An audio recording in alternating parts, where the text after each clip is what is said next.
Well, Matt Hardy has deleted his AEW contract. He has chosen to not re-sign with AEW, at least for now. His brother Jeff, brother Nero, is still employed technically with AEW, though not doing a whole lot. Matt Hardy's contract was up, and this is funny because I did a whole entire video on this previously. And then I ended up deleting it because it was, I had read that Matt Hardy had re-signed, but apparently it was only a contract extension. He had signed an extension through WrestleMania. It is no longer valid, and he did not choose to re-sign. So Matt Hardy has popped out of AEW, at least for now. We have the official story here from Fightful. Here you see from Sean Ross Sapp that Matt Hardy is officially a free agent. Fightful Select has learned. Fightful's great on contract statuses, by the way. That's like Sean Ross Sapp's bread and butter, so you can kind of take it to the bank when he says something contract related. He's been in talks to remain with AEW, but his contract expired at midnight, and he's said to have chosen to not sign a deal that was offered to him, and they will have more details shortly. Now, of course, this comes at no surprise, really, because this is something that Matt Hardy had been talking about recently. As I said, I did a segment on it before that I ended up not posting, of him talking about it on his own show, The Extreme Life of Matt Hardy.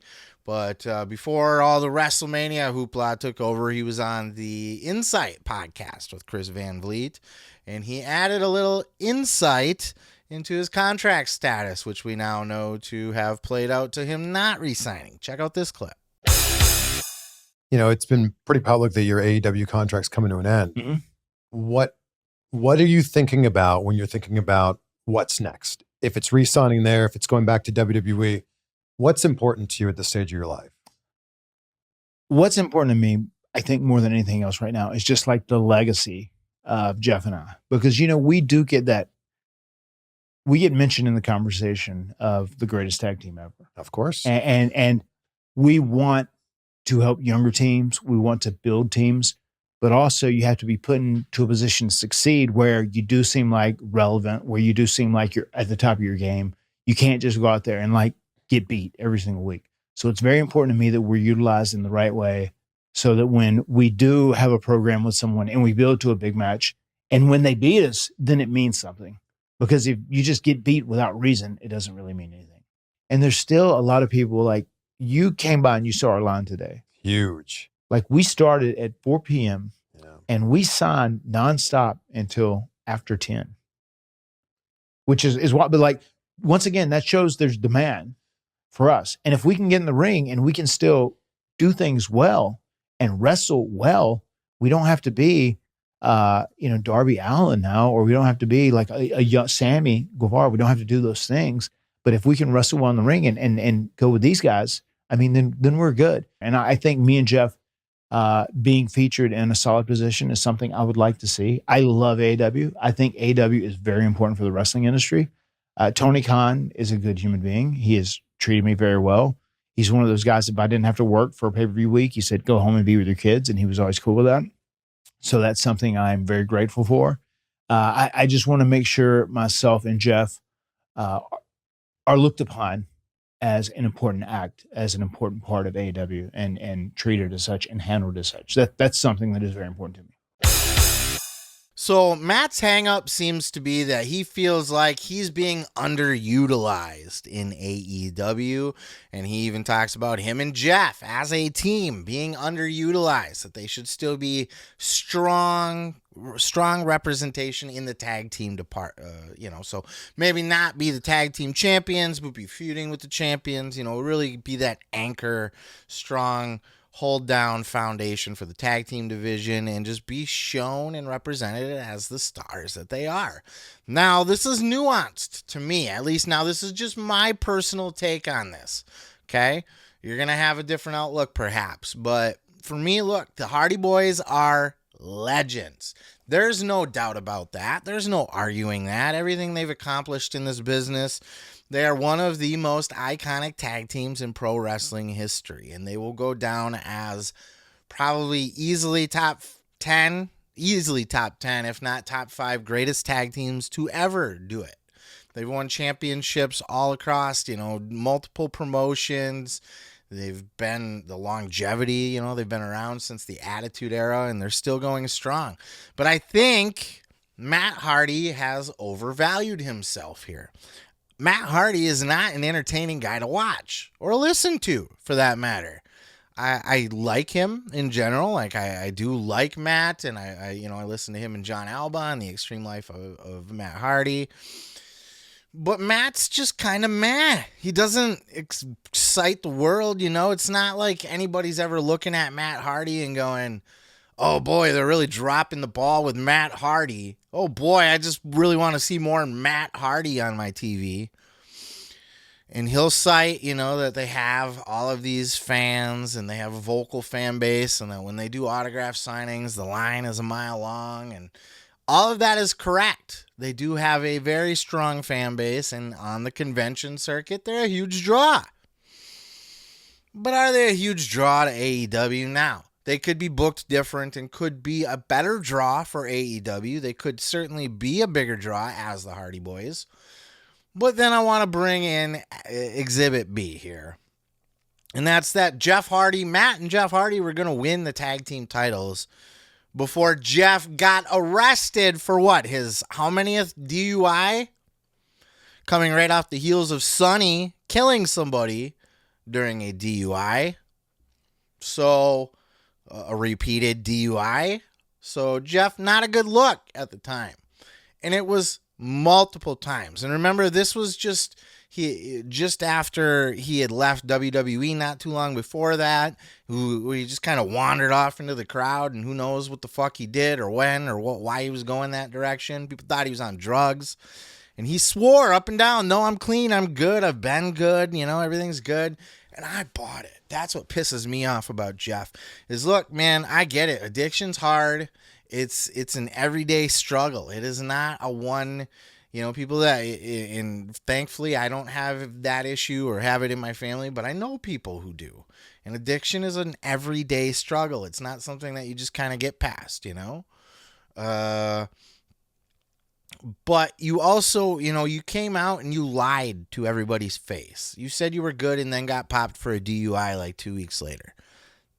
He was on Chris Jericho's podcast. I covered it. He said he was doing better than he ever had before. He was excited for the future in AEW and blah, blah, blah, blah, blah, blah, blah. I was like, good for Jeff. Good for Jeff. I love seeing, a win in the end, right? A story coming out on top, him, changing for the better, and all's well that ends well. And then he got arrested, and it was on camera, and he was driving fast, and he was swerving. And he could have killed somebody. And it's not that he did it. And it's not even that he did it for the 5th time he got caught. And that's just the amount of times he got caught, folks. That is not the amount of times that he has been out there drunk driving. Okay? Or on whatever the fuck he's on. So now he can't be trusted. So they were going to put the tag team titles on the Hardy Boys. I don't know for how long. I think they were going to have a quick turnaround. It was going to be like a drop to them, and then they were going to have a pay-per-view match with the Young Bucks, where the Young Bucks probably would have picked it up, or I don't know if the Young Bucks were dropping it to them, but regardless, it was going to be a quick turnaround. FTR was in the mix at the time, but they were going to get the titles. And then Jeff dropped the ball.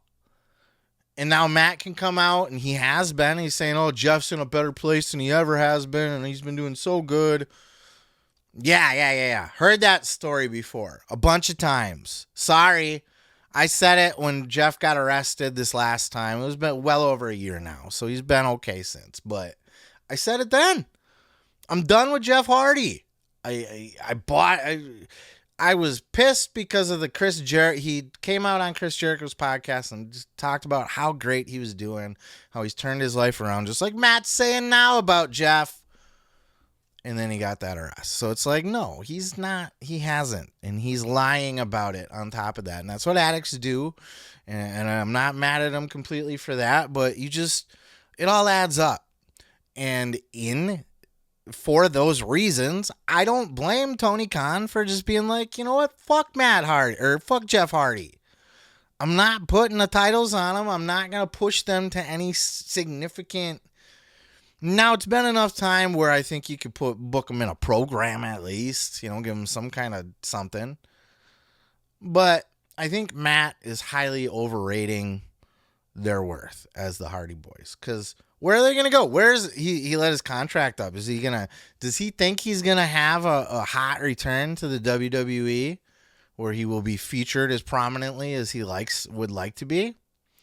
And also, you know what? I get it. As wrestlers, you think very highly of yourself, and you have to push for yourself to get a better spot sometimes. But I think he's over-evaluating his worth. I think they have a fan base.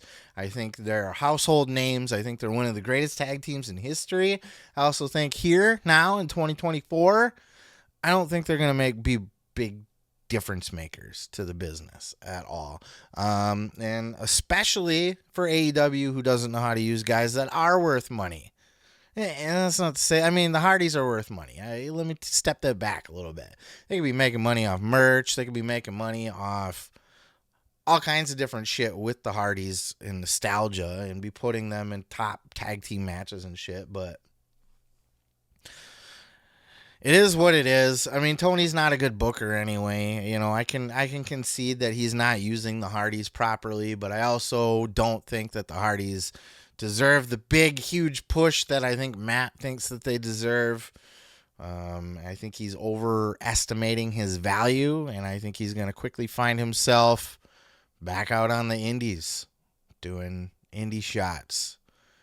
Because even if WWE decides to pick him up for, another action figure run and fucking Legends contract, that kind of thing, they're not going to put him on TV and give him a big prominent push or anything like that. He's going to give, if he got hired and put on TV, it's going to be to do jobs to people and put other people over. Like, it's not there anymore. They need to reinvent, because right now it's a nostalgia act that, quite frankly, nobody's really clamoring for. But that's just my opinion. What are your thoughts? Let me know down in the comments below. Am I being too hard on Jeff? Or are you right there with me after, the 5th, 6th, 7th, 8th time, and you're lying about it and shit like that maybe we can just be done with you, right? We don't have to give you another chance and forgive you again. I've done that. I've felt a few times already with Jeff. I'm over it. I'm not going to be fooled again. I'm not going to come out and say, oh, he's been doing so good now, according to Matt Hardy, and he deserves and then, you know what? Fool me fucking 3 times. Next week he gets arrested for another DUI. I'm not trying to put that in the world, but look, man, that's where we're at with Jeff Hardy. That's where he's left us. He can't control himself. He has not proven to be able to, and I can't trust when I hear that he's good anymore, because he makes it all up, and Matt lies for him too, because Matt was saying it last time too. You can't tell me that he doesn't know that his brother's a fuck up. So that's my 2 cents. Would love to know your thoughts, though. And how would you use the Hardy Boys if you had them? Where do you see them in WWE? Do you see? They could have had. That would have been a sweet spot for them in that ladder match at WrestleMania. Like a surprise pop, like they did all those years ago in that ladder match too, where they made their return at WrestleMania roller coaster. It was. I don't remember the number on that one. Vince had a hard-on for not liking numbers anymore after a while at that point. So, I don't know. Somewhere in the 30s probably. 32, was it? But, I don't know, man. I don't know where the Hardys, what they could be, what their upside is in 2024. Let me know in the comments below. I'm going to go ahead and move on to the next. Oh yeah, thanks for checking out the video. Yeah, don't forget to subscribe. Don't forget to like it if you liked it. Yeah, you can check out full episodes each and every Sunday right here on the channel. Oh yeah, dig it.